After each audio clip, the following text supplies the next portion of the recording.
So I think for me and my brain and the way it's kind of worked over time is getting really stuck and kind of trapped in what was going to make me successful. This thing is going to make me successful. If I do this thing, it's going to make me successful. If I have this person around me, I have this thing.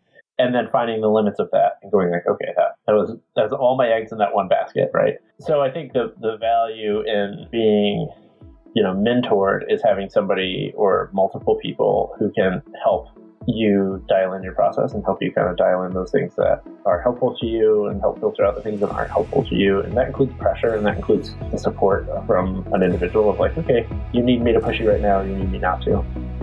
That's 3-time cyclocross national champion Stephen Hyde, reflecting on the role mentorship has played in his life as an athlete. His unconventional path led him to the top of many podiums over the course of his career, and he now imparts his hard-earned wisdom to the athletes he coaches. In our conversation, Stephen shares his best advice for anyone still racing, why there's an inside of Tape Stephen and an outside of Tape Stephen, and why it's important and more effective to lead with your heart. You're listening to the Be a Good Wheel podcast, the show where we explore what it means to be a good wheel by digging into scientific research and personal stories about human potential and performance. I'm your host, Amber Pierce. Today, we get to hear from the remarkable Stephen Hyde, whose story is as inspiring as it is unconventional. Stephen's journey in cycling has spanned BMX, mountain biking, road racing, and of course, the gritty, technical terrain of cyclocross. What sets Stephen apart is not just his athletic prowess, but the unique path he carved. Stephen entered the sport later than most pros, and despite defying more traditional paths, he nonetheless achieved results most of us only dream about. Growing up, Hyde was a fixture on the BMX tracks in his hometown of Pensacola, Florida, spending endless hours riding until dusk. While his talent took him to races across the country, his focus remained primarily on the fun of it. That connection he found on the bike would take many forms over the years, from working as a bike mechanic to racing mountain bikes to riding across the country.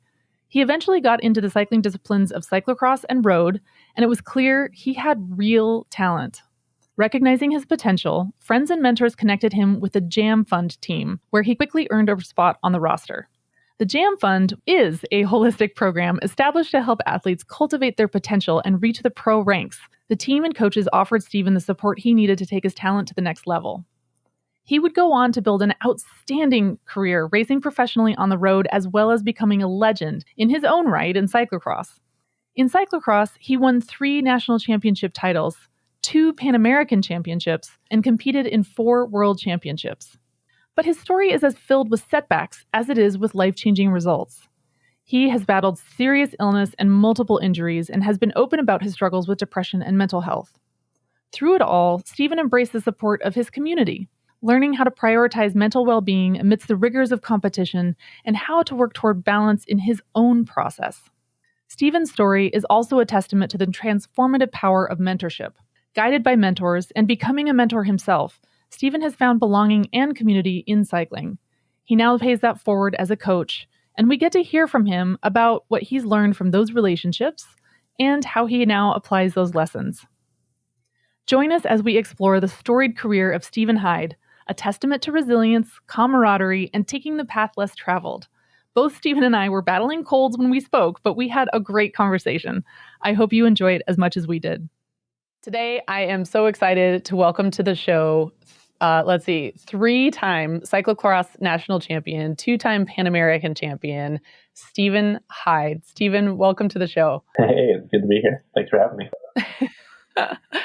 One of the phrases that's often been used to describe you is that you came out of nowhere, so to speak. But when I read about your history and I read your interviews, you were involved with cycling and bikes for a really long time before you actually got into racing. Would you agree with that statement, that you came out of nowhere? I still don't think I'm anywhere, so I think it might be wrong. Yeah, I don't know where I came from or where I'm going for that matter. Bikes have always been a really big part of my life, whether I've had a trajectory in them or not, in terms of racing is unclear to me, but I've always been in the presence of bikes, and just kind of they've always kind of led me to where I wanted to go from a kid to now. Still am still following them. So we're using them as a tool to kind of carve out my life. And so in that way, I don't know. It's just always been bikes have always just been a tool to carve out the direction I wanted to go in, or that maybe the directions that opened up, and then I followed them through. Whether I wanted to go there or not, I don't know. Yeah. I think the thing about with me and bike racing is that I found it. Like, wasn't something that when I was, young, I was like, I'm going to be a bike racer, or necessarily had the pathway to do that. So I think when the door opened up, I just kind of stepped in it, and, both at the amateur level, stepped in and out of it. And then when it opened up at the professional level, it was just kind of the right time, right place. So I think for people in like the Northeast, or for people in the professional scene, especially cyclocross, sure, I didn't have a big run into it in terms of like, I never got to race any of the USGPs. I wasn't on like a youth development program or anything. I mean, I started racing cross when I was like, I don't know, 23 or 24 or something like that. So yeah, I guess I didn't have a traditional run-in. So maybe that's where it comes from. Yeah. So for our audience who's less familiar with cycling, on the men's side of the sport in particular, there are a lot of youth development programs, especially through our national federation, USA Cycling, where they might identify, I know when I was first getting started in the sport, there were things like talent identification camps, and there are U23 development programs. And so coming into the sport at age 24 is relatively late, given that other people who maybe come up through the quote unquote system are coming to the sport a little bit earlier and through a more structured path. And you didn't take that path. You were involved in bikes for a long time, and you started out in BMX. Am I right? Yes. Yeah. I started out in BMX. I grew up in a pretty small, going way back. I grew up in a pretty rural, like small town. And so, I think even from as a little kid, we were just bikes. I was on them all day long, and definitely I was probably never the best at it, but I was always like the last one on the bike at the end of the day, and it just, happened to kind of follow along with my friend circle in terms of who was doing BMX, and I kind of came to it naturally through that. So was that what first drew you to it, that your friends were doing BMX? Yeah, I think so. Like I had a bunch of older brothers and stuff, and there was a few that were into it, and they had some friends, and so I was like, yeah, this is cool. And I think I was always into exploring the limits of whatever I was doing. So BMX was a really interesting way to take bikes and explore the limits of it, or, of myself with it. And I think that's kind of my like spirit anyways, if you will. Yeah. So yeah, it was an easy thing for me to just kind of use up a bunch of energy and also find my limitations and push myself to do that, just kind of naturally. Yeah. And eventually you went from BMX to mountain bike, road, and cyclocross. But that was also not a traditional nor linear path, right? It was, you were renting, you were bike touring. Yeah, all over the place, really. I mean, I got a job at a bike shop when I was in high school, and I ended up dropping out of high school, and just kind of, we lived in, other people's cars and the back of my truck, and traveled around riding BMX all over the country, and then, street and park and stuff like that. And when I started working at a bike shop, it kind of opened up all these other different avenues. I got my first mountain bike was out of a dumpster, and that I learned to like, build, and it was kind of my teaching tool. And so I got that up and running, and I used it actually for years. It was great. A little 26-inch Gary Fisher Tasahara, literally out of That's amazing. U-Haul dumpster that we had behind the bike shop. And brilliant. I was, I was like riding fixed gears around. I was smoking cigarettes and going to punk shows, and the whole thing. I was the epitome of health. But I think at that point I had like maybe even given up my vehicle, my truck, and started just using bikes as a commuting tool. And then through the bike shops, in order to learn something, I needed to do it. And I think kind of quite naturally, I figured out that I also need to teach it a little bit for me to learn it. I think it's just kind of always been in me to want to kind of externalize how I learn a little bit.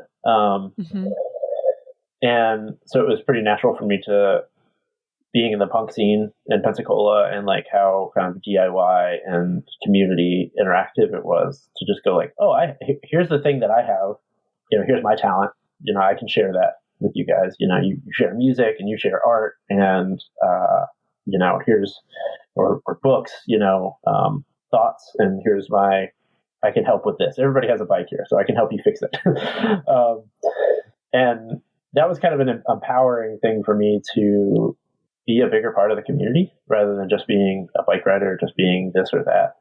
It was kind of a gift for me to be able to give and connect with other people. It was really fun. And so through that, just, found mountain bikes and started riding them with the local club and found the trails. And then, eventually somebody came in and was like, hey, you should come ride with the road club, and I started riding on my fixed gear, and it was great. And then they were like, hey, you should come to the road races with us. And then, eventually it was like Saturday jumping in the car with whoever was going to the road race, and then Sunday jumping in the car whoever was going to the mountain bike race, and then coming back to the bike shop on Monday, So it just kind of found its way into my like life cycle, and I was just so hooked. I had all this energy that I needed to get out, like this just perpetual energy, and bike racing was the high intensity portion of it that I think I really needed. You needed that outlet. Yeah.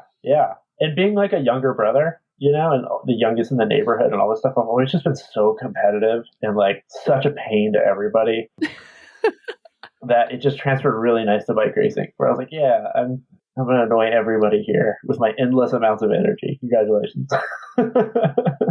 But it's also like this arena where that's exactly what you're meant to do, right? So it's this place where you can fully express that aspect of yourself in a way that is completely not only socially acceptable, but utterly expected, right? Like that's what you're there to do. Absolutely. And so I think that kind of like, if anything, emboldened my passion for it. And, somebody was just like, hey, the thing that you do that kind of drives people nuts a little bit and yourself nuts a little bit is actually a really good trait for this. This is a great outlet for that. And actually it's a little bit of your superpower, And so, yeah, it was just a really natural progression for me to go to bike racing. And once I kind of get the proverbial bit in my teeth, I've never been able to pull up from it. And I still can't. It's still really difficult for me to like, I'm retired and I still can't like think about bikes in a relatively healthy way.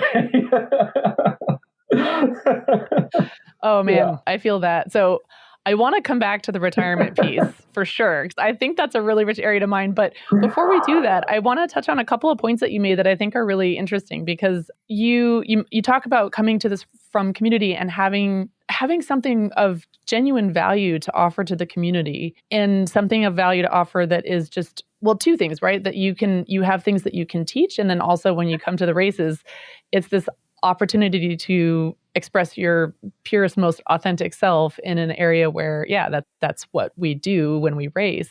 Would you say that cycling was a place where you really found belonging in your life? Yeah, absolutely. It really is. I mean, it gave me a community. I think people saw me and respected me and respected the things that I had to bring to the table. And it was an area where I could be challenged to work hard. I think, I'm a pretty dexterous person. I think I pick up on things that need kind of thoughtfulness and finesse, dexterity to do them. And, music has been one of them where like, I need to use my body a little bit. Right. And so I, however, have always reached a point with things where, okay, this is a little bit too hard. Now I'm getting beyond the threshold of my natural ability. And, for a lot of things, I wasn't able to push beyond that, whether it was I didn't have the tools to do it, or I didn't have the support to do it, or I ignored the tools and the support to do it. Not blaming anyone else but myself. But I think bike racing happened to be, I think, the culmination of all these different stimulus that I needed. And it just so happened that I think when I came out of nowhere, air quotes, it really was the point in time where I met the right group of people who both believed in what I did, but also held me accountable to my kind of goals and aspirations, and really just kind of pushed me to say like, hey, yes, you have a talent for this. don't let it go. If this is something you want to do, work hard at it. Let me help you lay out a foundation and a future and help you stay accountable to it. And I also think that same group was able to kind of through that process, like help me also harness those other things that I really love to do, teaching. My first cyclocross team that I was on, the Jam Fund, I was also the mechanic for them, glued all the wheels. I taught people how to glue the wheels and, with help from everyone else. And we kind of went through the process of like, I'd help people build up their own bikes and we'd maintain them during the week. And, I was able to kind of both learn my craft and help other people learn their craft by proxy and through experimentation. And the same agency I was getting, I was able to kind of help with too. So mentorship all of a sudden became this really crucial tool to keep me accountable in the sport that I wanted to be in. It was really cool. That was just a really neat time in my life, I think. Yeah. So was that what you're referring to? Is that when you kind of fell in with Jam Fund? Is that the community, the group of people that really? Yeah, it really was. Jam Fund, Al Donahue, Powers. That's where I met some of my, really good friends that I still I'm just very lucky to have. Ella Noble came through that. So, we're still really close. And just a myriad of awesome people who went in different directions, whether it was like became stepping on world championship podiums or like are going into outer space now. Christina Birch, she was one of my teammates and she's a NASA astronaut now. And like, oh my gosh. Right. It's like, it's so wild, and even, some kids that were really, really talented and didn't quite make it as far as they could have are still made a really big impact on my life. And I think through that program also continue to make impacts on other people. Yeah. And that program's still going, and I'm lucky to be right down the road from it and have at least be in earshot of it. Yeah. So you've mentioned a few times the aspect of teaching, and I want to get into that in a minute, but also sometimes it's not easy to be mentored or to open yourself up to somebody who is stepping forward to say, hey, I really believe in you and I want to help you, and being open to accepting that help and support. Was that something that you struggled with, or did it come easily, or what was that like for you? Still struggle with it. You still struggle with it? Yeah, I still struggle with it for sure. I think being on the hot seat can be really difficult. Some people thrive on it and some people flounder in it, and some people kind of like run the gamut back and forth. I think working with other people has helped give me an understanding of kind of the gives and takes of that, like how people react when they're pushed beyond what they're capable of dealing with, how they react when they're not pushed. I draw from my own experiences of like, okay, so when did I withdraw? When did I feel like I had too much on my plate? Not too much support, but too much obligation, pressure. So I think the struggle for me always was finding a balance of pressure and support and breaking down the kind of macros of what that support looked like from time to time. Like it doesn't always look the same, right? Right. Having a coach that supports you and believes in you is really helpful. Sometimes that's the key to success, and sometimes, it's just a small part of it. Sometimes it's your support network in terms of, your team or your equipment or whatever it may be. So I think for me and my brain and the way it's kind of worked over time is getting really stuck and kind of trapped in what was going to make me successful. This thing is going to make me successful. If I do this thing, it's going to make me successful. I have this person around me, I have this thing. And then finding the limits of that and going like, okay, that's all my eggs in that one basket, right? So I think the value in being, mentored is having somebody or multiple people who can help you dial in your process and help you kind of dial in those things that are helpful to you and help filter out the things that aren't helpful to you. And that includes pressure, and that includes the support from an individual of like, okay, you need me to push you right now, or you need me not to. Yeah. It's a learning relationship always. And so you learn that with your mentors and you learn that with your mentees. And I think it's a bit of an outlet for me to be able to kind of mentor other people. It takes a little bit of pressure off of me in a way where like I can take some of that tension and expectation on me and not pass it to someone else, but help them deal with it. And in that way, it's a little bit therapeutic for me. Yeah. Whether that's a good or a bad thing, right? Like I think that it runs the gamut a little bit in terms of that could be bad in the way where, okay, so if I'm ramping up in my anxieties, then I'm ramping up my need to do that to someone else. And they might not need that at the time, thinking about a teammate. Yeah. Or something like that, where I'm just kind of vomiting advice to them and they're just like, I don't need this. But wait, I need some therapy right now, so I need to be able to tell you what to do. Yeah. I can relate to that. I think when I first started racing and I could still call myself a rookie, I'll say, I think I had this idea in my head that everybody who was really good at the sport was also just like really good on their own, and that somehow I should be able to do this myself and I should be self-sufficient and I shouldn't need that kind of support from people. And it wasn't really until I was in a position to be a mentor that I realized what a joy it is to mentor and how much I actually learned and felt fulfilled in that role, and how as a mentee, as somebody being mentored, you actually give that gift to the person mentoring you. Like, you give somebody the opportunity to have that outlet to help them process and learn even what they're going through themselves. And I think it wasn't until I was in a position to be a mentor and see the value in that role that I was able to, feel less guilty about accepting or seeking support from people. That makes total sense. I have a question for you. Yes. When you started your kind of mentorship journey, did it help you in your process of failing, your own failing? 100%. Yes.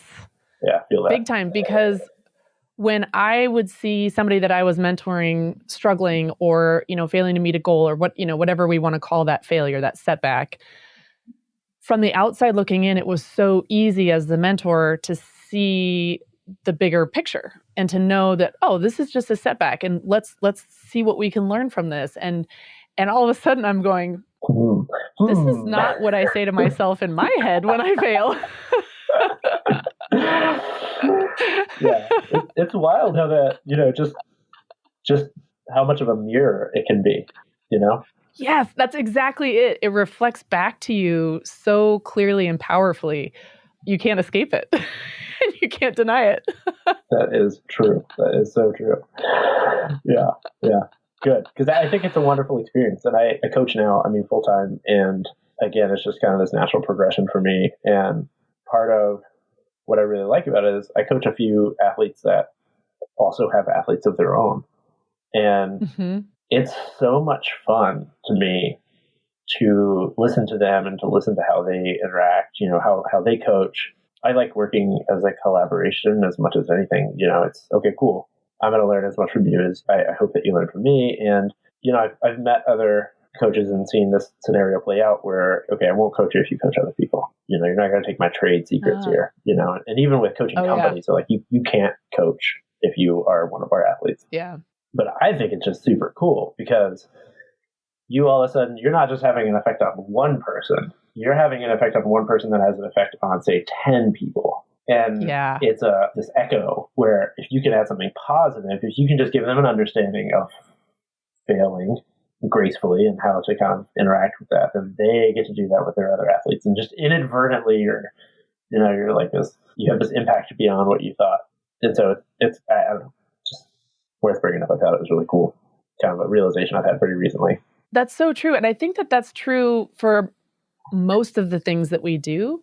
But in that scenario, you see it really quickly and you can see it concretely and with a lot of immediacy, right? Like, it's not just, oh, hypothetically, I may have done something that had a positive impact on one person and that may have hypothetically impacted other people. Right. We know that that's true. Yeah. But those are the stories that we often don't get to see play out. But in this case, you actually get to see it play out and talk about it and be in it and reflect on it. It's super cool. So powerful. Yeah, it's so much fun. Sometimes the coaching conversations aren't even about them.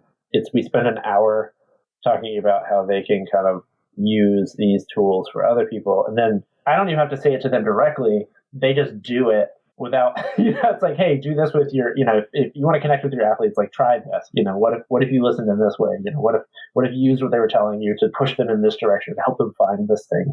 And then something clicks in their head and they're like, oh yeah, cool. Yeah. So I got it today. I got it this week. We're good.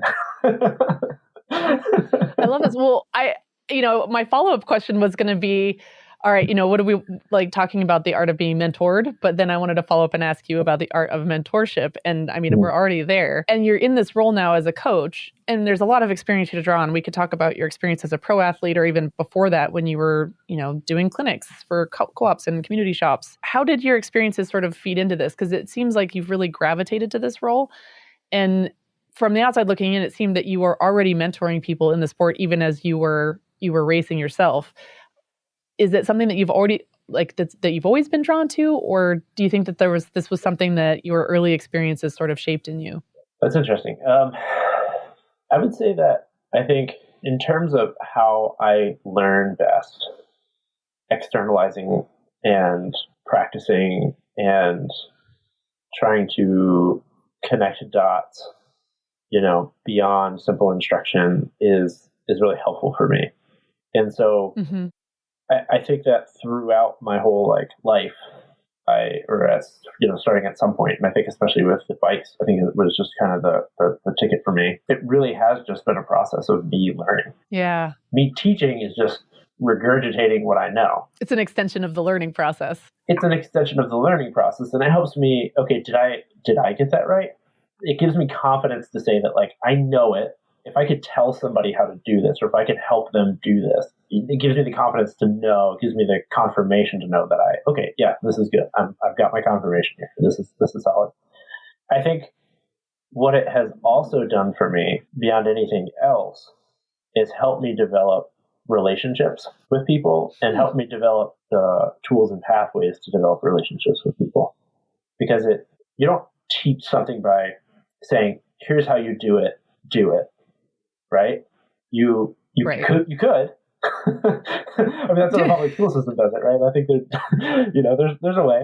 And some people respond to that and some people don't respond to that. And I think the reality is that in order to mentor, in order to teach anything, there's a psychological component to it. There's a connection to the person whom you're teaching. You're not teaching a subject, you're teaching a person the subject. Yeah. And so I think for me, as a very social individual, it helped me develop my social aptitude, my the vernacular use of people and how I interact in terms of when I listen, when I talk. I'm a talker. I'm a voracious talker. And so I had to learn at some point, and still have to learn better, to listen and to draw out the thought process and the questions from other people. And so I think through the years of whether it was doing clinics or working with athletes, working with teams, my process has always been, how do I extract information from a person? You see very clearly results. You see very clearly when someone translates theory or concept onto the bike. I guess what I really like about cyclocross too is that it's so nuanced. It takes a very well developed ability to translate concept into motion, and you're fighting all these odds with the bike and the conditions and yourself, competition. The bike is really not meant for this. It's really not. It's really dumb that you're doing it. And you have to learn where the consequences are to that, right? And so I think for me, just emotionally being able to translate my emotions and my thoughts and my wants and needs and desires into usable words and phrases. Coaching has been a process, or mentorship and teaching has been a process for me to kind of develop that language. Through that, it's been a process of me developing a process in which to get that language from other people and translate it back into my head and then down into the bike, right? So it's kind of this back and forth process constantly of communication. Yeah. It's really fun when you look at it that way. I mean, at least it is for me. It's this challenge constantly of just did what I just say did it go through? Like, did it reach them? Right. Is it going to translate? How do I redo it? Yeah. How can I now meet this person kind of where they're at to reach the goal that we want? Well, it's the crux of connection, period, right? Is Totally to understand that what you intend to say may not be what actually lands, and that what really matters is what actually lands, and how that impacts the person who's receiving the information, and then vice versa, learning to understand that what you're hearing from the person speaking to you might not even be what they intend, and learning how to have that back and forth to create a genuine connection. That's so much more than teaching in bikes. Absolutely. And I think here's the reality. And what I learned from bike racing over the years is that success doesn't come in a vacuum of trust. And I think thinking about all the, directors and people that I've had to kind of answer to or listen to over the years, often my least successful times came when I didn't have trust in those people. And so I didn't have trust in those people because I didn't feel seen by those people. I didn't feel like they saw me as an individual who had these certain capabilities. They saw me as like, hey, you've won some bike races, go win this one. And that just never sat very well with me. And it was always really hard. And it made it really hard working on big teams where I was often on a road team with like people I just never even talked to, like I never talked to some of them. And some I'm good friends with still, and some I barely ever spoke with.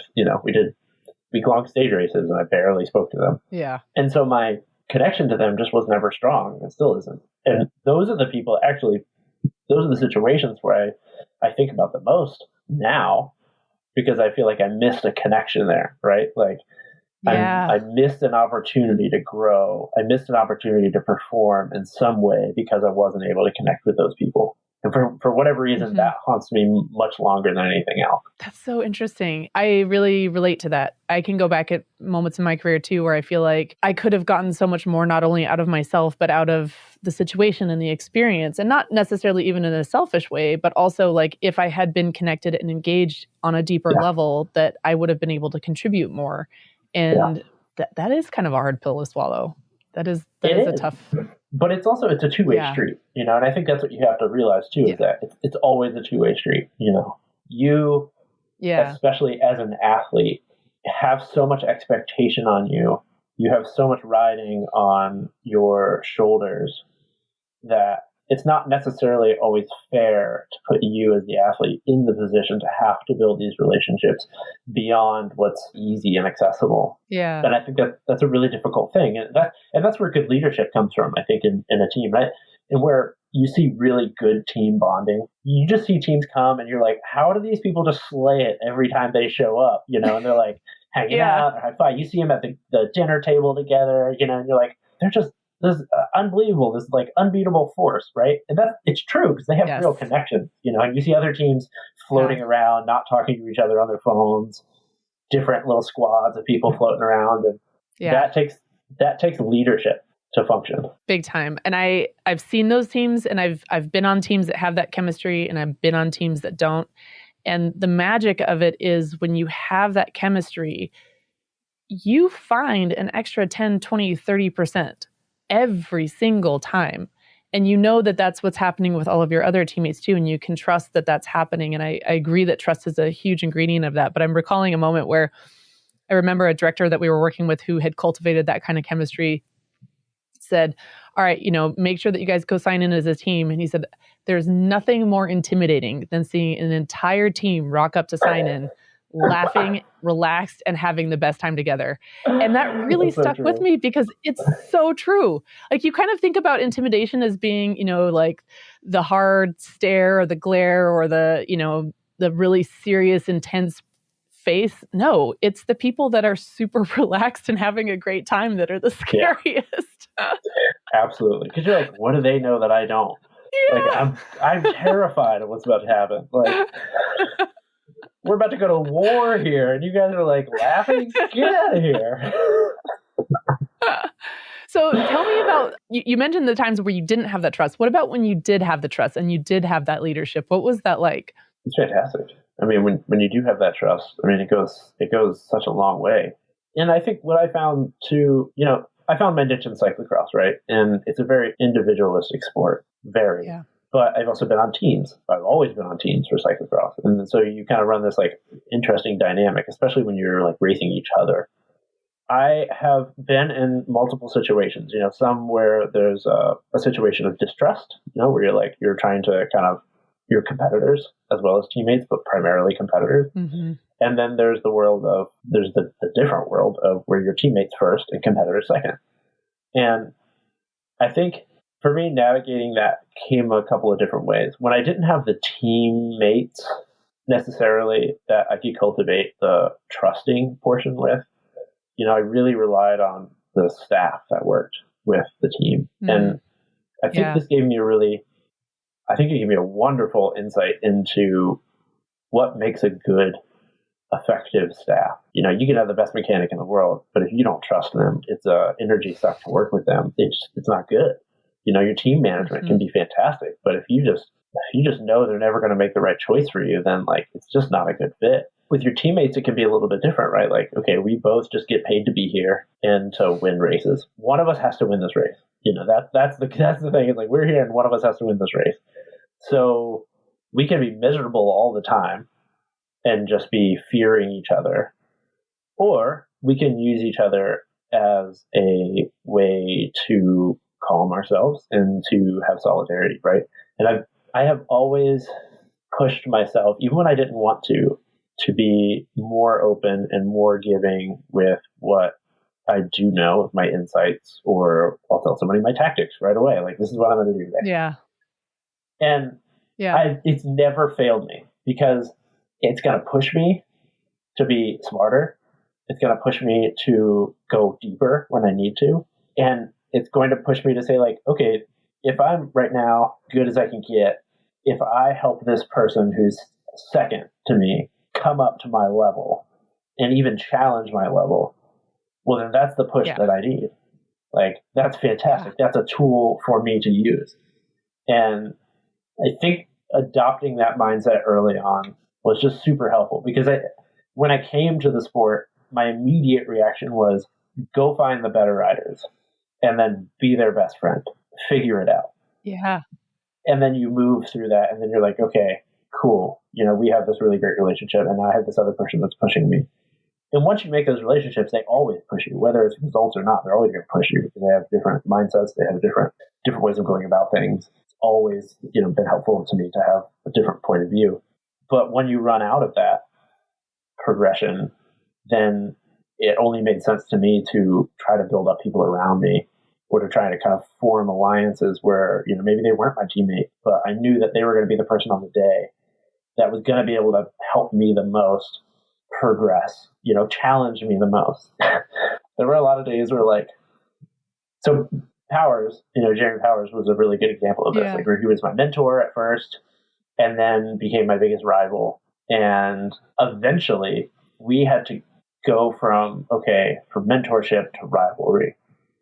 So we're rivals, but we're also like compatriots in a way. We train together. We are, I'm on a development program, or I came through that development program. And we're trying to both do the same thing, but we're also trying to beat each other and earn the same money, etc. So you kind of learn to develop the two different relationships. Mm-hmm. One being a friendship. I always say you need to be two different people as an athlete. You need to be inside of tape, Steven, and you need to be outside of tape, Steven. Oh, that's a really good way of putting it. Right, because you really need these different personas. You need to interact differently in those two different worlds. And we can be best friends. The moment we cross that line, we have a stated objective. And short of hurting each other, we should do everything to push, our own agenda in that way. Now, there's plenty of times where maybe it was my teammate, Curtis, for example, Curtis White, where I'd say all right, dude, here's how we're going to work everyone over today. What do you think? Can we do this? And then once we whittle down, then we fight each other, right? So let's get rid of everybody else and then do this. And there were times where it was Powers and I, or Terry Werner, or whatever, outside of my tent, where it was just all right, you're the best today. So how do we get just alone, shed everyone else, and then we race? Right. When you start thinking about your competitors in that way, and this totally goes for road too. And I tell this to athletes that are racing road races on their own. And they're like, oh, I can't beat a team. Like, dude, if you're just a one-person show on a race course, everybody's your teammate. You just need to kind of be there, but like get out of the way just a little bit, follow around. Everyone's your best friend. Exactly. You know? Yeah. Yeah, this makes so much sense. And it's interesting the way that you're articulating this, because I think it would be easy to characterize the competitiveness of top athletes as being a desire to beat everybody. And there's a really big difference between the will to win and the will to beat everybody. It's not that you, or not you, but when I talk to athletes who are at this level, and I felt this way too, it wasn't, yes, the winning is awesome, and that is absolutely a goal, and we love to win, but it's not about beating people. It's about seeking excellence. And if I'm going to figure out what my best looks like, I need a competitor there pushing me, because I can't do that by myself. I can push myself pretty hard in training, but I can never push myself as hard as I can when I'm in the arena pitted against a competitor. And so we become allies in that sense, because we're teaching each other. When a competitor bests me in a race, I've just learned something about my weaknesses and where I need to go back and work on myself as an athlete. And that helps me become better and closer to this greatness that I'm hoping to achieve. But it's a very different mindset than I want to go beat everybody. Oh, 100%. I think when you let beating people be your prerogative, you're letting your ego rather than your heart drive what you want to do. And I think ego always loses because ego lives alone. And in the end, like, beating people just isolates. And wanting to beat people, wanting to beat this, wanting to beat that will always isolate the person that ends up being on the other side of it. And so I think being a good competitor is letting your heart drive things, letting like, how is this good for me? Because beating people isn't good for anybody. I mean, we see that with like war a lot of times. You just want to start a war and beat somebody down. Like, nothing comes from that. Everybody loses. Everybody loses. And so I don't know. I think you have a moral dilemma as an athlete that goes beyond. It really is who you are as a person, how you interact with your athletics. And I think that it's necessary to have that battle. I think that where good mentorship and good coaching comes in is helping an athlete develop that so that it transcends their athletics into their life. And then they can start kind of looking at everything in that perspective of cooperation and community beyond any of that. Yeah. Yeah. You can see competition as a cooperative effort, not just as this zero-sum game. And when you do that, what that looks like is what you've been describing. Yes, you may be going out there and wanting to win the race, and you might be strategizing with your teammate or even competitors on how to make that happen. But your goal ultimately is to achieve whatever greatness is within you. And in order for you to do that, you need competitors who can push you. And therefore, your job is to not only learn from them, but teach them, because the more that you can teach them and get them better, the more they elevate your game. And it just becomes this really beautiful, virtuous cycle. Yeah, absolutely. You can't be competitive in a vacuum. It doesn't happen. No. Yeah, exactly. Yeah.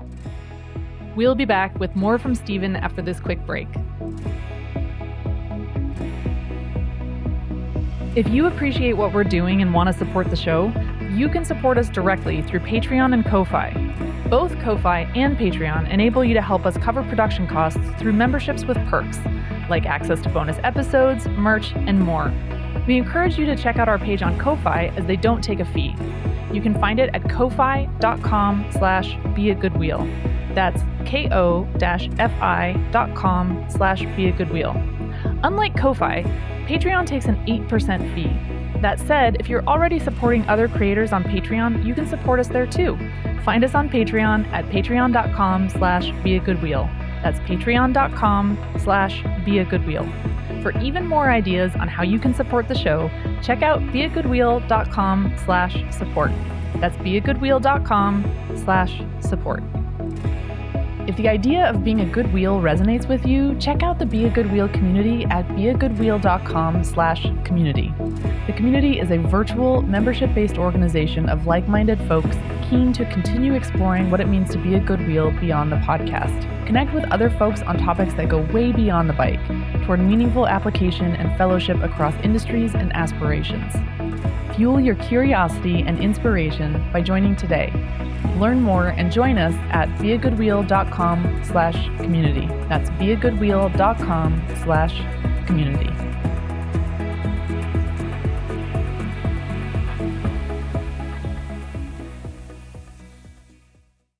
Oh, this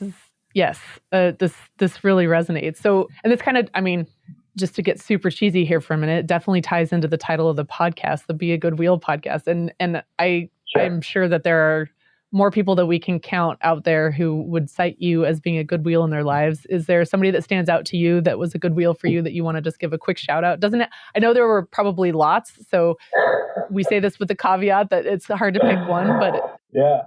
It is hard. It is hard to pick one. I've been really lucky, I think, in my life to have Al Donahue, who still runs the Jam Fun program. He was my coach for years and years and years, and is still one of my best friends of all time. At each other's weddings, and he's the only person whom my 3-year-old has stayed over with, and then his wife Catherine. So, still going strong in that arena. That's big trust. That's big trust. Big trust. Yeah, and there's just been so many.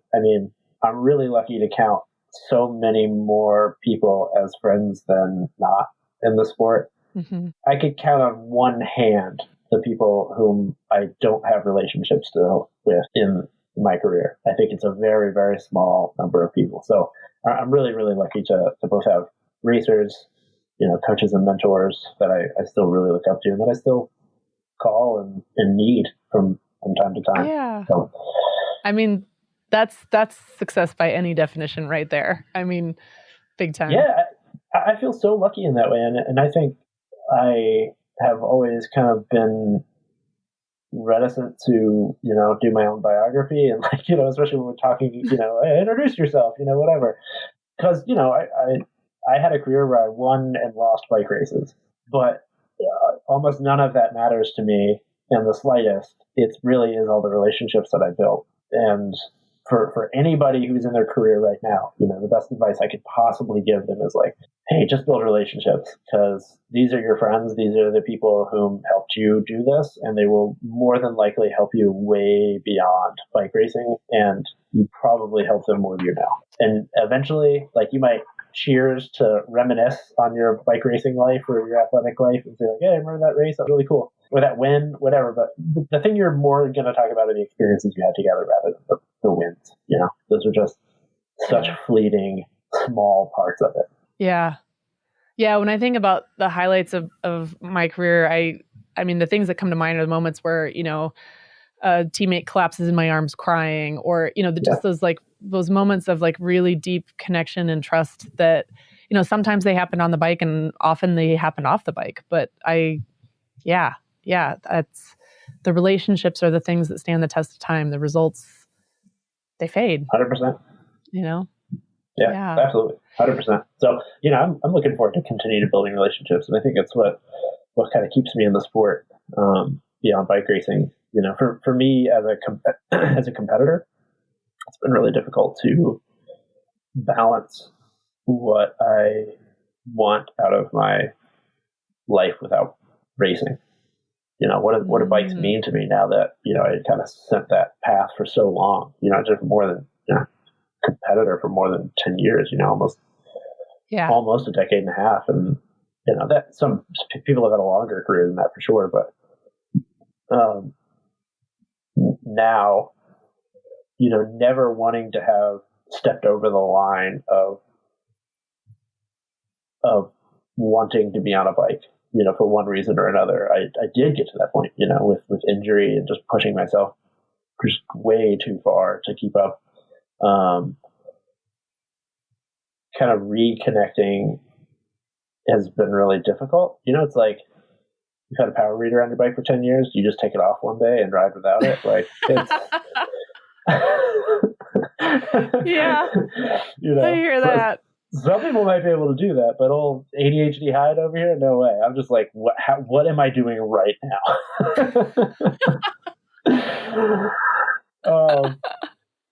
So I think like coaching has been a really cool way for me to continue to connect and to actually grow my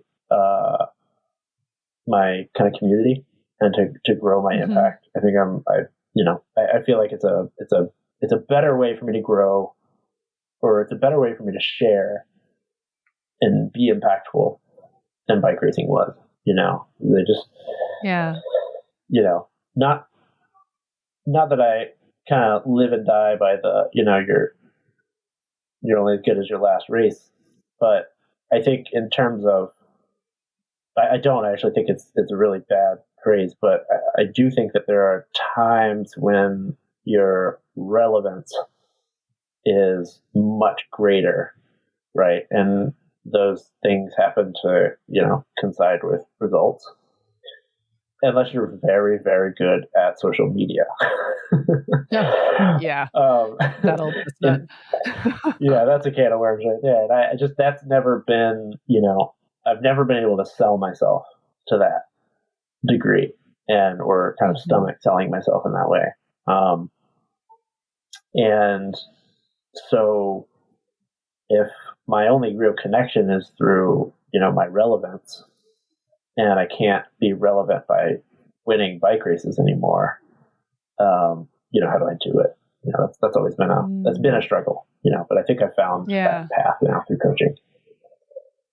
Yeah. So let's dig into that a little bit, because the transition into retirement is not an easy one. Do you want to just hit pause and go say hi? Yeah. Hang on a second. I think you just said, totally. You don't do that. Wait for my poop. We have a 2-year-old, and we're like, the poop conversations are off the hook, man. So funny. They're great. Yeah, we gotta catch up on that. Yeah, hold on to a second. Yeah. Okay. Cool.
I know with ours taking 30 seconds to just connect oh yeah, you're back. We're good.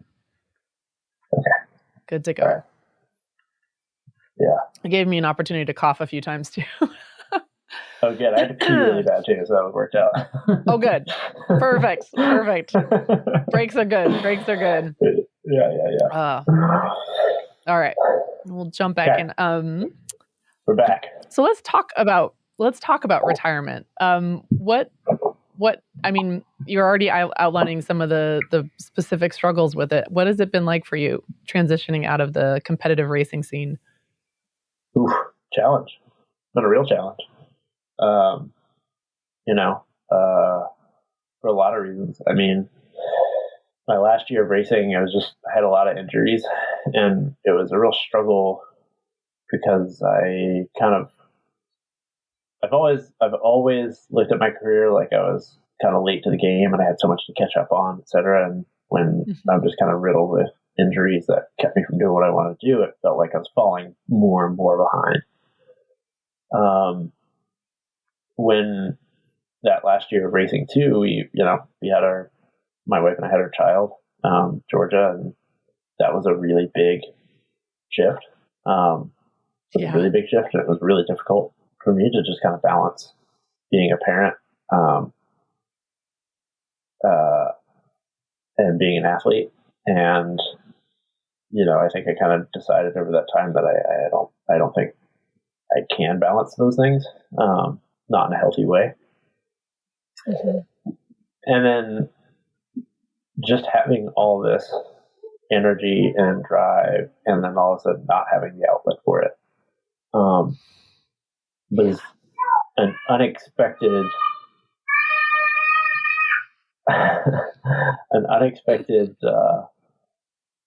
difficulty in terms of like how to just kind of manage my expectations day to day, and like also recalibrate what my priorities are.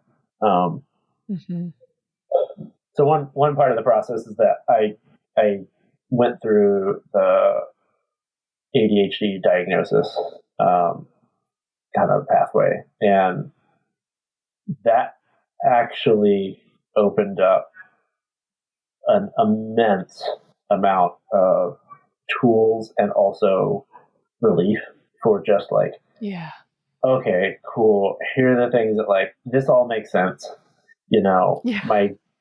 This diagnosis totally jives with like how I've lived my life, every step of the way, and how I've used different things to self-medicate, whether when I was younger, before bike racing, whether it was like, cigarettes, drugs, and alcohol, and then it was bike racing was just another way to kind of like, it was a great outlet. It was probably the most positive outlet I could do, but it was also a kind of untethered outlet. It was just kind of like, it was unwieldy. It was just out there, just spraying energy into the world. Just going for it. Just going for it, with no clear end in sight, right? It's just the idea that there's some perfection on the other side, that it'll be done whenever I reach this thing that I, whatever. And I think my personality and my kind of like, I guess my kind of neurodivergent nature led to that kind of the combination of drive and lifestyle that is good for bike racing, that kind of that monk lifestyle, right?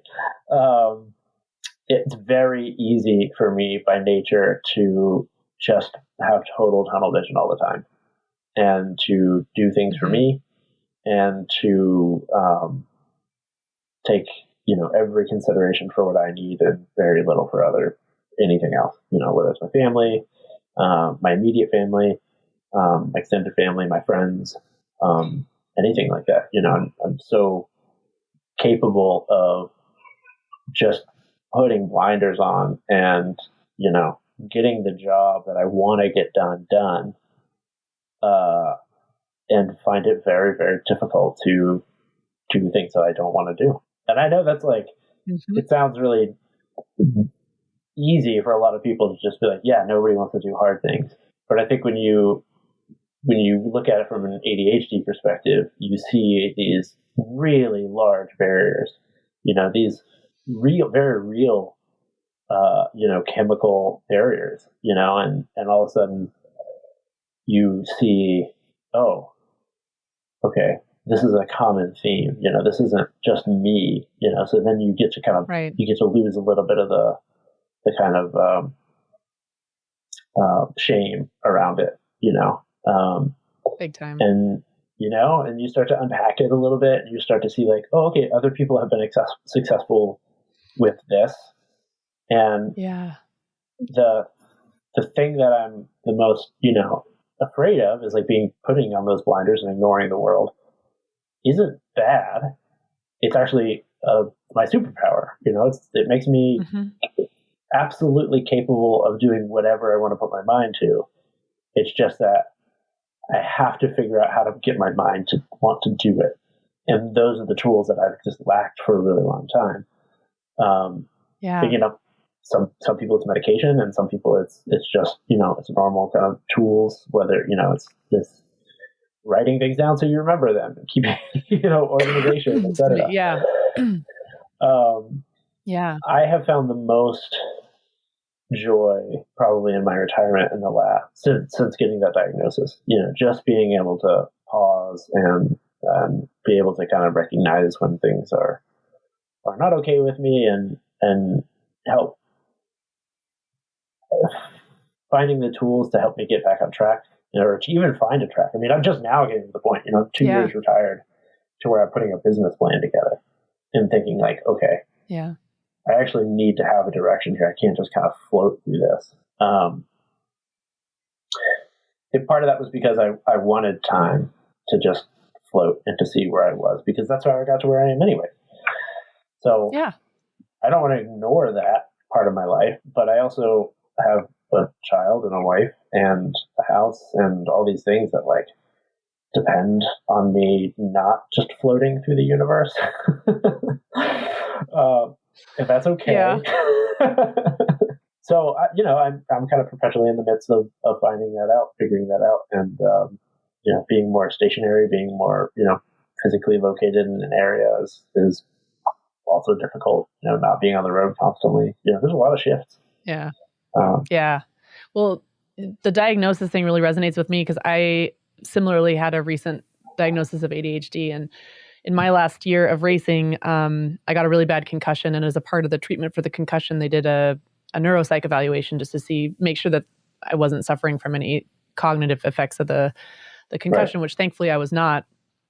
But I remember sitting down to do the assessment with the psychiatrist, and he was asking me about my history, and I joked to him that I've been self-medicating for undiagnosed ADD since I was in high school with high volumes of exercise. And we both laughed about it. But then it came back on the evaluation that he's like, oh, remember when you were joking about that? No, you actually have that thing, like very severely.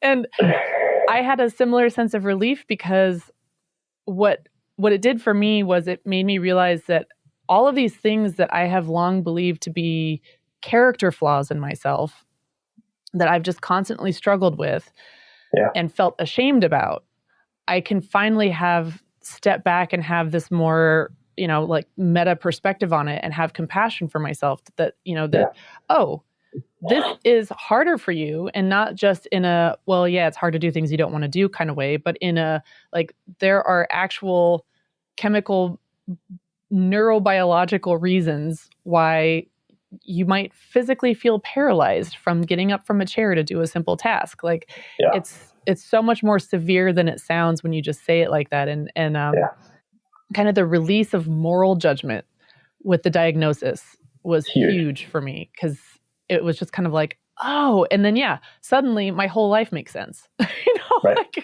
Oh, absolutely, 100%. You're just like, oh yeah, yep, that checks out. Yep, oh, that thing checks out. Yep, definitely. Yep, okay, cool. And even your description of the blinders, it's that I think people think of attention deficit as like, oh, you have a hard time paying attention. Well, only selectively, but you also have this uncanny ability to hyper focus for extended, like ridiculous amounts of time which to your point is a superpower because you can really go deep on learning new skills, becoming a phenomenal athlete, right? Like these are things that serve us really well in some circumstances, but they are debilitating in others. Absolutely. And I would recommend anyone who even remotely feels like they have a sense that they may have some form of ADHD or dyslexia or anything like that, to just do it. Just go in and find out. You know, I think it's a spectrum, right? And you look at where you land on it and how certain things affect your life. And then all of a sudden you just get all these tools. You know, I think it's not about medications for everybody. You know, I think some people, there's a really good use for medication. You look at that and say like, okay, cool, you know, this is the one that works for you. I think especially with athletes, like, hey, you want a real performance enhancing drug? Like, figure out how to harness yourself and then figure out how to stop getting in your own way. Yeah. Like, you would be just an incredible athlete. I mean, imagine coming into the sport knowing what you know now and just going, okay, cool, here's how I operate and here's how I'm going to use this to my advantage. Yeah. Like, well, because you spend so much time, you spend so much time fighting your own wiring. And 100%. When you understand how you're wired, then you can work with it in a way that's really constructive versus constantly fighting with it, not getting results, and then judging yourself for it, right? The whole time. Absolutely. And that's common with most athletes anyways. Like, that's it. That's right. That's the MO for a lot of people. It's just like constantly fighting themselves, blaming themselves for certain things, for not being other. They're not being this other thing, you know, this other picture of kind of greatness, when it really does come down to like, hey, what are you going to be the best at? You know, what are your tools that you have to work with? Like, what are your strengths and what are your weaknesses? Not what is everyone else doing. And if you can look at it from an ADHD standpoint, you know, if you have that or you have symptoms of it, then man, you just all of a sudden, right, like you have this moral weight lifted off your shoulders where you're just like, I'm not a jerk that can't like return people's phone call. I'm not just an idiot for completely forgetting that I had to like sign this contract, but like,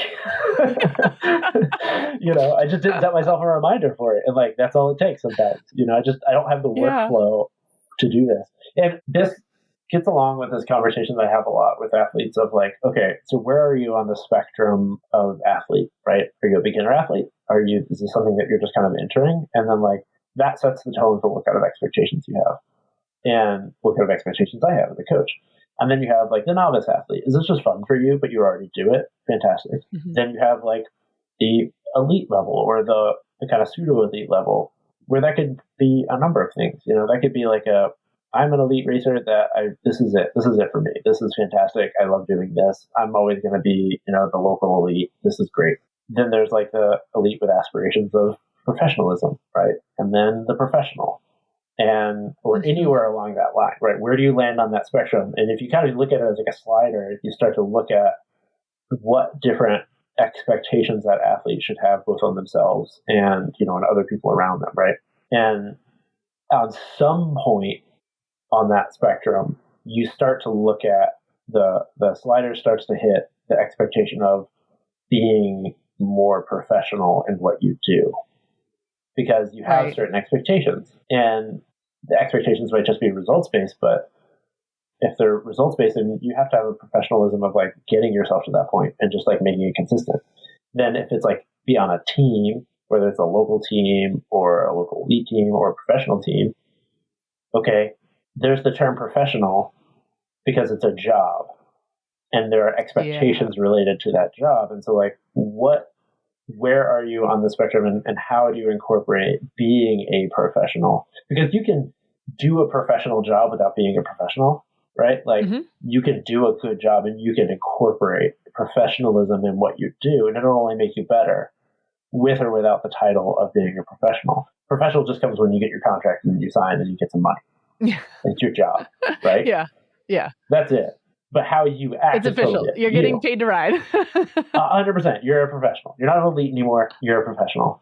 And and even then, you know, most people have to kind of figure out what they do that is professional and like how they need to be more professional and how they interact with that. And really good riders, often, the best of the best of the best, figure out how to navigate professionalism. And often it's by virtue that they're physiological outlier, and therefore things fall in around them.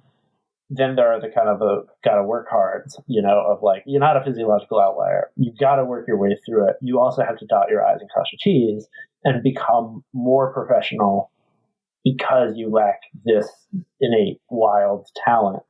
That's where most people fall into it. Yeah. And I think with an athlete who can harness those traits, whether it's quote negative or a quote positive trait, they can harness those things and they can learn to work with them, to give themselves the tools to use them, and then also help their network, help them with it, help them interact with it. Then that's a level of professionalism that is really cool and should be kind of sought after. So, yeah, I can only see that an athlete with ADHD or any type of symptom from it that learns to harness that is just this next step up to becoming, more professional. And it is really should be the primary focus, until they kind of get that dialed, in my opinion. I totally agree with that. I think a lot of people might be hesitant because they might worry, well, especially as a parent, I don't want to label my kid, or even for themselves, like I don't want to put a label on myself. And then the worry being that if you label yourself with this, diagnosis, then somehow that's going to affect or create some kind of a self-limiting belief. But I think that may have been the case, decades ago when there was more stigma around it. But I think, number one, the more aware we are, to your point, you have tools. And once you understand how you work, you can work better. And then the more open we are about this stuff, the less stigma there is around it, which opens the opportunity for people to learn how they work and work more constructively and learn the tools that they need. Because if you just put blinders on and you continue to try to do things the way that, if you're neurodivergent, you're trying to do things the way that neurotypical people do them, it might not work for you, or it might work, but at what cost? Yeah, and absolutely.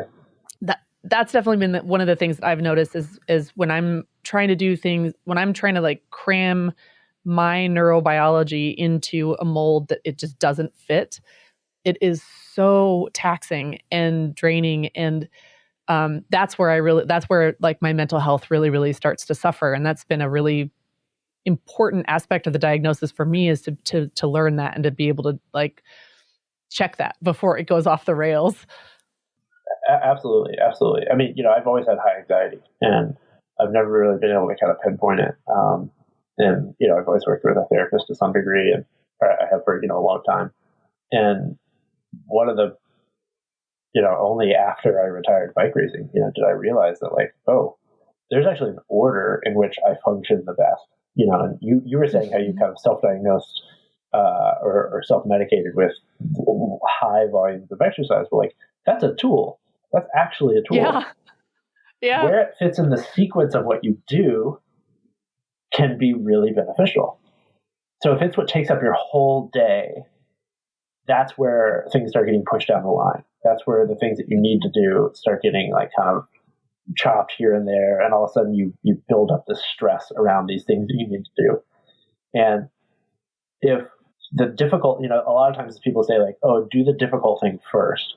Well, if I go like, I really don't want to like clean my house today, but like, I got to do it before I do my bike ride. Otherwise, like the day is totally shot. Well, then I'll spend my entire day cleaning the house because I decided to do it. And now I'm so blinded by what I have to do that I'll spend 6 hours cleaning my house. I'm totally shot for my bike ride. Same thing with coaching. Like I'll just go through and I'll open my computer and I'll just be on there until like, oh my God, I have to go pick up my daughter. Like I have to go to daycare. So I started putting it on a calendar of like aerobic exercise prior to doing my work.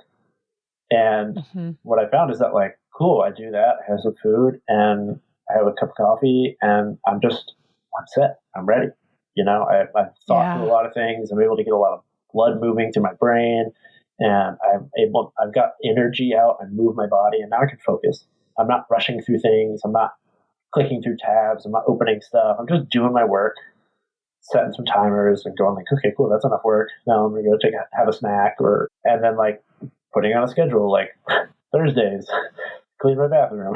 Like it's cool. Yeah. And then you all of a sudden you have time for stuff, and that anxiety goes away.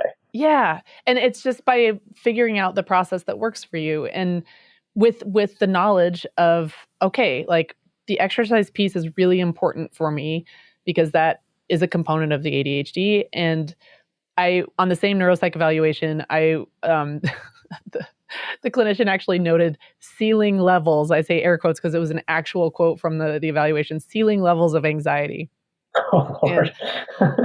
And so I could really relate. And when I was racing, I was working with a sports psychologist, and I've long worked with a therapist, and we kind of laughed about it. But upon reflection now, and with the understanding of learning what ADHD is, how it works for me, and kind of figuring out my process too, I've recognized, I think most of that anxiety came as a byproduct of exactly what you're describing. Like I'm trying to fit into a mold that doesn't work for me, and it's causing me anxiety because on some level it's not working for me. So I'm having to put in extra effort in order to achieve, what in my mind is like an acceptable level of success. Right. And who knows where I get that, right? But so I'm like, that's a different podcast. I'm extending. I know, right? Like we'll have to schedule that one for later. But so it's just like it's taking so much out of me, and at the same time, I feel like I'm constantly behind, and I'm not getting done what I need to get done. And that anxiety was untenable, truly untenable. And that's one of the things that again, just the relief. Releasing that self-judgment and learning, oh, okay, so this thing doesn't work for me, and here's why. Yeah. And now that I know why, I can try this other thing and see how that works for me. And that's the working with versus the working against. It's just a total game changer. Yeah, absolutely. The interesting is over time I always push my athletes to seek some sort of like psychological support beyond me. Mm-hmm. And I've stopped, for the most part, asking my clients to look for sports psychologists and just going straight to like clinical psychologists. Because I'm like, sports ain't the problem here, man. I'm like, take it from me. It's just hard being a human. So like, honestly, sports are the easy part. Like being a person's hard. This is the easy part. And that's why we do it, to be honest. It's not because it's hard, because it's easy. Because it's what we're attracted to, because we're good at it at some level. Mm-hmm. One of the things that you said when we were exchanging emails prior to this was that elite athletes forget they are people with people problems too. So let's dig into that one a little bit. Where do you want to start?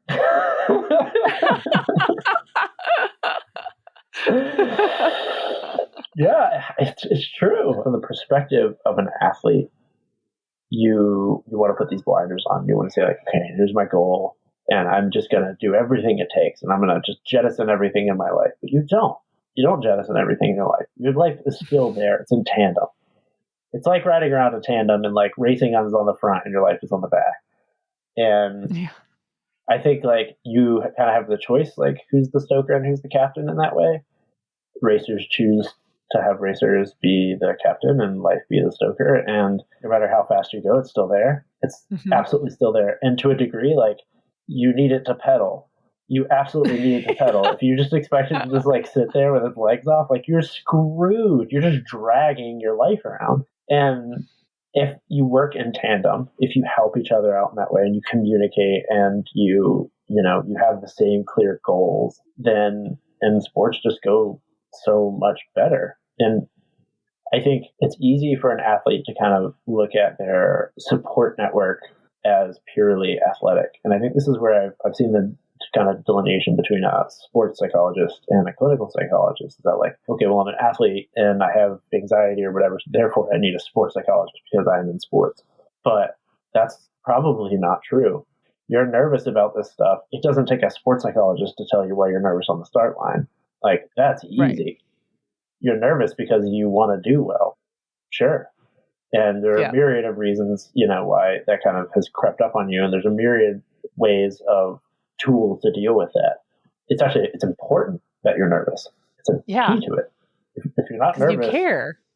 You care. And your heart and your body are reacting in the way that you want them to do, by going into alertness. Mm-hmm. And, I, for one, was the guy with the bike racer on the front of the tandem and life with its feet off the pedals, and like probably some extra life in like a bob trailer behind, just like also towing that. And I'm trying to climb up like the steepest mountain I could find. It's always going to come up to bite you, and it's always going to be the underlying issue. And so if you aren't taking care of your normal life, the relationships in it with your family or your partner or your friends, and you're just pushing those things aside all the time, your taxes, normal adult things. Yeah, exactly. You got to do it. Even down to nutrition. I mean, we look at nutrition as this like end all be all in terms of like, okay, I have to eat like a bike racer. And like, yeah, you do, but you're also a person on the other end of this. And how many bike racers do I know that, are now for bike racing having all these heart issues or endocrine issues, or had to quit bike racing because of these issues? You do still have to be a person on the other end of this. If you're lucky, if all kind of goes well, you do make it to the other side of bike racing, alive, and you get to live like a normal life. But like, you also need to kind of balance all those kind of former expectations of yourself. Yeah. I kind of say all that because I don't think you should wait until the racing's done to find the balance. I say this from experience. I don't say it because I did it right. I say it because I did it wrong.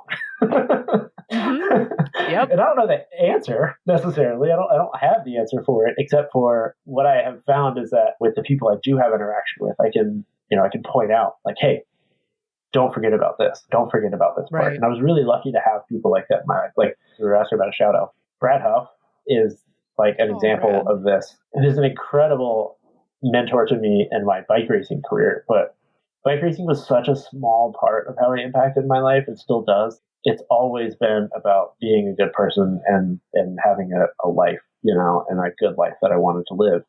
And he found those experiences the hard way in a lot of ways, and some of it came easy to him still, right? Just like anybody. Yeah. But he was willing to share those things, and it made a really big impact on how I looked at my life. Like, okay, cool, this is a problem, but it's not the end of the world. This might seem huge, but it's not, especially around injury. I think he stepped into my life when I got really injured early on in my career, and he helped me first by helping me resolve the injury, by getting me to the people that could help, by giving me a pathway. But bigger than that, he helped me because he taught me that this is part of your life now. Mm-hmm. This is not an injury. This is like your child that you now have to care for and you have to deal with forever. You do have to nurture it, and you have to figure out how to live with it, whether it goes away or it sticks around, whether you prevent it from happening again.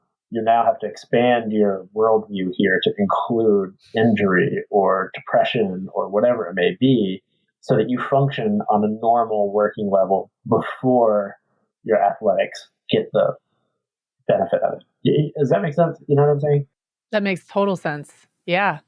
I think athletes themselves believe that they can compartmentalize to the extent where they can just shut off life and say, okay, now I'm training or now I'm racing. And I think that people who look at athletes expect that of them, that they can shut off life and go and train and race. But the truth is, it doesn't matter how much you think you are compartmentalizing. What's happening in your relationships, what's happening with your financial security, I mean, just the basics of living life, those things deeply impact us in ways that we can't just shut off and put in a box and stick it on a shelf. I mean, to an extent, you have to do that temporarily in a bike race because you can't be, you don't want to be thinking about what you're having for dinner when you're in the middle of the bike race, although how many of us do that? We do that. But like, you have to be able to focus, but that's very different. And for me, this all came to a head at one point in my career that led to like a really severe bout of overtraining, because I was only accounting for training stress when I was thinking about my recovery, and I wasn't thinking about life stress, because in my head, I thought I had separated them. And I thought that as long as I separated it in my mind, or I was telling myself they were separate, that they would be separate, but they weren't. And over a long period of time, that just built up because I had a lot of life stress that was piling on to the training stress. And I was only building in recovery in my training plan that accounted for the training stress. Right. And so I didn't have the emotional support, the recovery. I wasn't balancing that complete life allostatic load. Right. I was only accounting for the training stress. And I learned that lesson the hard way. I mean, it could have been career ending. It wasn't, thankfully, but yeah, it was really, really hard. And I remember at the time feeling somewhat disappointed in myself. Like, I should be able to handle all of this. If I were a better athlete, I could compartmentalize better. But going through that and coming out the other side of it, I realized that that wasn't realistic expectation of myself. Yeah. And I think that I was able to carry that lesson into the last maybe 4 or 5 years of my career, so I was fortunate for that because I was able to start thinking about that in a different way. Yeah, what a gift. Not that it was easy, and even having that realization doesn't make it so that I could do it like that, right? It's so much easier said than done. Yeah, 100%. I mean, talk with athletes all the time about what does recovery look like. And I think, you put an hour and a half recovery ride on the schedule, which is pretty standard deal, right? Okay, well, what's easy enough? And like, should I do it or not? It's like, cool, do you have stuff to do? Are you stressed out? Like, is this going to add stress to you? Like, don't do it. Mm-hmm. It's the same thing with other things. Yeah. Like, training's the same way. Like, you can say like, okay, this is the training that you need. In theory, this training should get you going in the right direction for what you want to do, but if you're not taking your kind of external loads into that, then it really doesn't make any sense. It's why I don't necessarily use the metrics in like Training Peaks, for example, because A, there's never good enough data, and B, it leaves out 50% of what I need to know. And it's why I use comments and I use phone calls to really make decisions. I ask athletes to make comments and, use the little smiley face and frowny face and the RPE thing. But then what I really make the decision off of is the conversation afterwards, where I ask them what they mean by it. And we put a better picture together. And it often changes the perception for both of us, right? I think that's where it kind of comes to, is like, your support network should help change your perception of what is going on, right? And like, help you prioritize things rather than just give you work. Yeah. But that's all we want as athletes, is like, just give me work to do. I'll do the work. I know you will. That part's easy. Yeah. Just give me, Stephen, just give me the perfect training plan that's going to make me the perfect athlete, and I'll do it, and we'll be good, right? Yeah. And I think this comes down to the overarching thing of like, everybody wants something to do. Nobody wants you to take something off the plate. That's a hard thing to get over too. It's just like, yeah, I know you're telling me that you can handle this other thing. I know you're telling me you need gym work. I know you're telling me you need this thing, but like, if you can't fit in a hour phone call a week with a clinical psychologist, then like, do you have more? Do you have the bandwidth for this? Like, that is a really, really good point. Yeah. And, as you're describing that data that you can get, I mean, the data is so exciting and it's very powerful and we can get so much out of it. But I think it's so important not to forget the context of the data and what you're describing, listening to your athletes actually speak to you about what they mean about the comments, 2 layers even removed from that, is it's not just about, me being able to put out a certain wattage on one day is going to mean something really different than me putting out that exact same wattage in the exact same interval set on a different day, depending on, am I sick? Is there something really stressful going on in my life? Am I just flying that day because I'm really excited about some other thing? I mean, the context matters so much. Yeah. A question I often ask is like, are you letting this happen to you in the way of like, especially around races? Right? Like, races are a really big one, especially like cyclocross races, where just so many things can go wrong. And I often hear like, oh, well, so-and-so did this, and then this happened, and then this happened. And, okay, cool. So what did you do? Right? Like, there's a big difference between being an active participant and what you're doing and being a passive participant. And it's the same thing with training. Like, I went out and tried to do these intervals, and like the first one sucked so bad, I just went home. Like, okay, did you try to bump the power down? Did you Did you take a break? Did you assess? Like, what did you do here? Did you just hammer through and it was just terrible? And how does that affect the rest of your day and everything moving forward? Right. When you're an active participant in things and you're empowered to do that as an athlete, then you get to help change the outcome of any given situation. And I think that's what I look for in like success in an athlete. When I look at an athlete and I think like, how have I helped them be successful? If they can make decisions on their own that have a positive impact on what they're doing. And if that's like just going home, if that's like, I tried these 3 things to like get this thing out of my head and I couldn't do it. And I just didn't want to do the intervals. Like, cool. Today's just not the day. Like that sounds right. Let's change things up. There's no shame in that. This stuff happens. It sounds like this is something that we need to put some effort into. And where there's the ones that kind of power through everything and let what happens fall. It's like, cool, is that productive or not? So if you can teach someone or yourself to be an active participant in what you're doing and not necessarily let those things just happen to you and then that's the outcome, then, your whole world changes in that way. Yeah, I feel like there's 2 things that are so hard to learn and they're 2 sides of the same coin.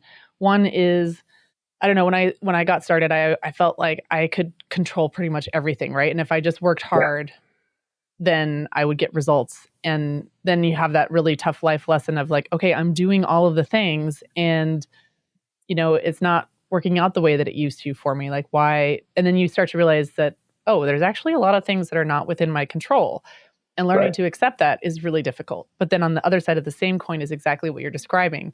Okay, yes, there are a lot of things that are beyond your control, but are you maybe over defining that? Are there things that are perhaps within your control that you haven't taken the time to problem solve or be proactive about? And maybe success looks different than you think it does. And there's a different path that you can take. And man, that agency is so important. Right. And I think there's one more question you have to ask when you get to that point of like, okay, I'm going to control all the controllables. Okay, cool. So you're willing to do that. You have the wherewithal to do it. Like you have figured out the pathways to control all these things. Like you're, a resourceful athlete. Cool. Now, are you afraid to fail doing that? Like, are you scared of failing? Like, are you putting all this on the line? And like, if you fail, that's it. Because like the thing that we do the least amount of time in sports is win and be perfect. That's the thing that we do the absolute least, especially when it comes to competition. You can be perfect in training, but that doesn't translate to racing. You can miss all sorts of things. So you need to be able to do all that and fail and come back to it and reassess and then come back and then fail or succeed and then have success and then fail, right? It has to be like failure has to be part of your process. Yeah. You have to kind of welcome it almost. How did you figure out how to do that?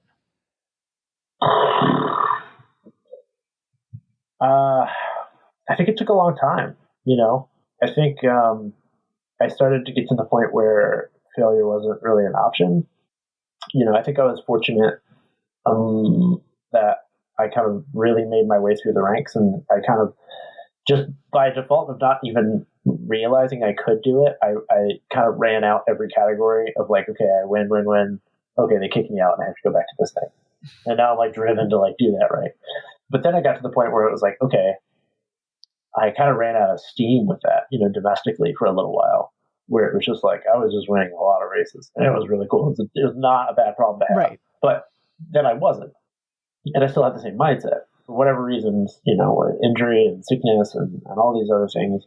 There was 2018. I had won nationals in January. I had won nationals again in December. So 2 times in 1 year. And then 2018, I went to Florida, did all this training in the summer. And it was like the hottest training I had ever done. It was like July and August down there. And I just did so much training that I came into the season and I was like an absolute rocket ship. Like I was sharp. I was just so strong. I was like, I could go like top 5 in the like world championships with this fitness. Like this is unreal. I've never had this before in my life. I think I won every single race through the U.S. domestic season up until, this is a pretty short period until, 3 or 4 5 races, weekends until the first World Cup in Waterloo.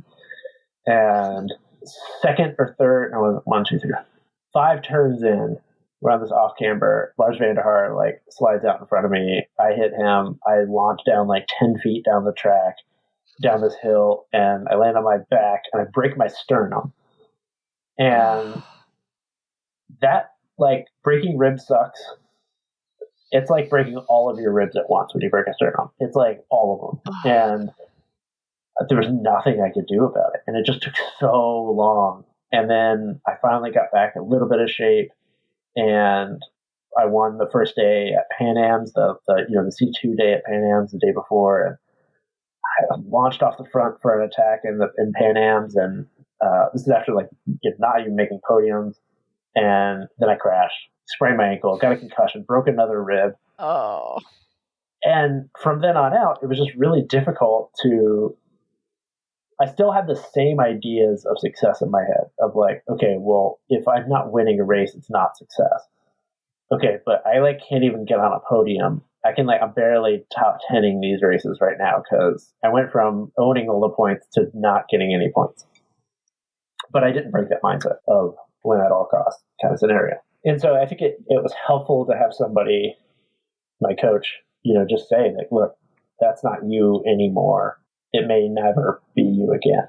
Potentially, you have to make a choice of like, do you accept where you're at and slow down and focus on recovery as opposed to getting directly back to where you were, or do you just take some time with this and you just accept where you're at and just see it as the process and just say like, hard stop, reassess, here you are.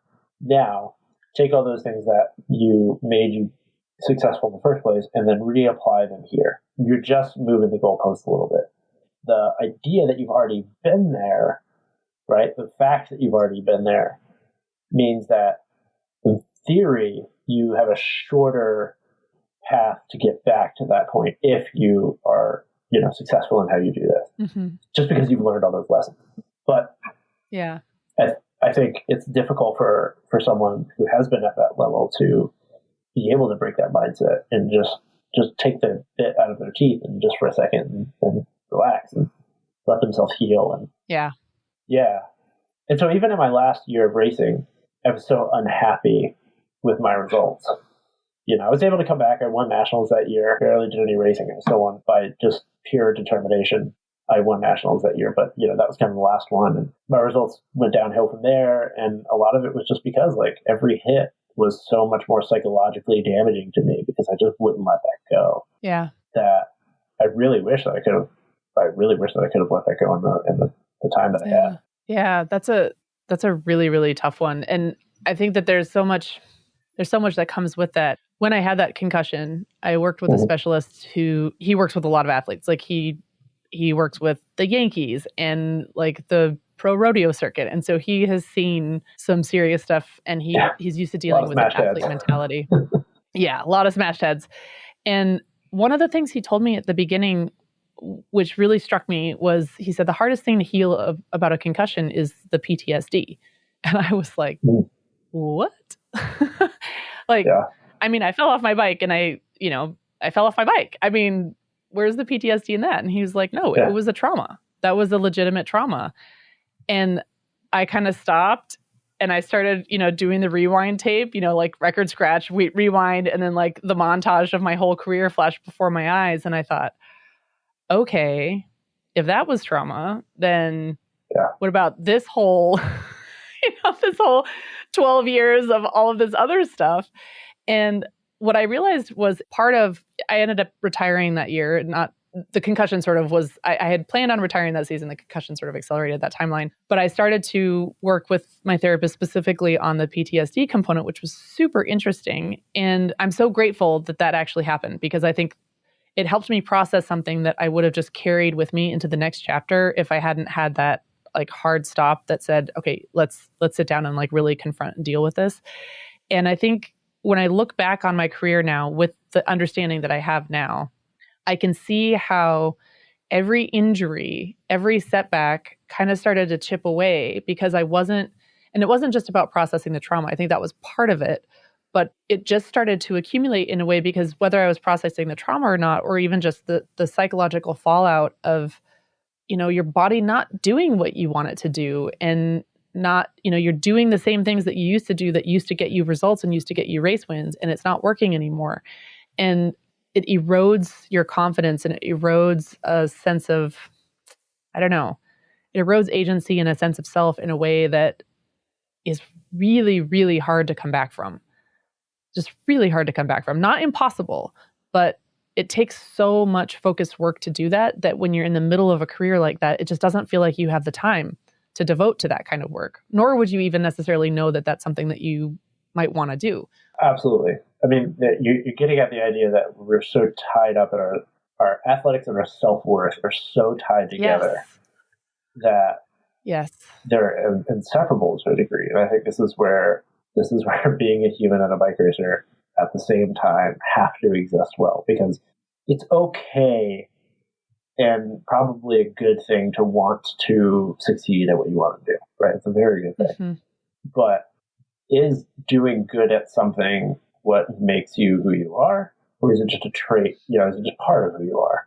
Right. And I think for me, it was really difficult to detangle those two things, because I didn't have a life outside of bike racing. That was it. I devoted everything to it. And therefore, it's a really tricky thing to navigate when you do have an athlete that just wants bike racing, that just wants to be a good bike racer. Okay, cool. Well, you have to know that this is going to end. Yeah. The reason why those who do really well and end on their own terms are legends is because there's very few of them. Yes. And the likelihood it's going to be you is, small. Very small. Very small. Yeah. And even those people struggle with self-worth. Yeah. Everybody struggles with self-worth when they kind of come down to it. I mean, it's just such a rare example of an athlete that does so well and then steps away from it to go do something else because that's the real thing. That's the real passion. Yeah. It exists, but it's very rare. So an injury like that, a TBI or life-altering injury, challenges your perception of your self-worth. It all of a sudden takes away your ability and your agency and how you build your self-worth, how you put yourself out there with other people, what makes you, quote, good in other people's eyes. Stephen, time has absolutely flown by. I mean, I've got more notes here, and I don't know. I think we need to do 3 more episodes together if you're up for it. I'm down. You got me. This has been so much fun, Stephen. Thank you very much for taking the time today. I think people are going to get so much out of this conversation and your insights. Yeah, it's my pleasure. I really appreciate it. I love these long form conversations, and I've always loved the conversations that you and I have had in general. So I was excited to get the message, and I'm happy to be on anytime. Yeah. Oh, likewise, and thank you so much, Stephen.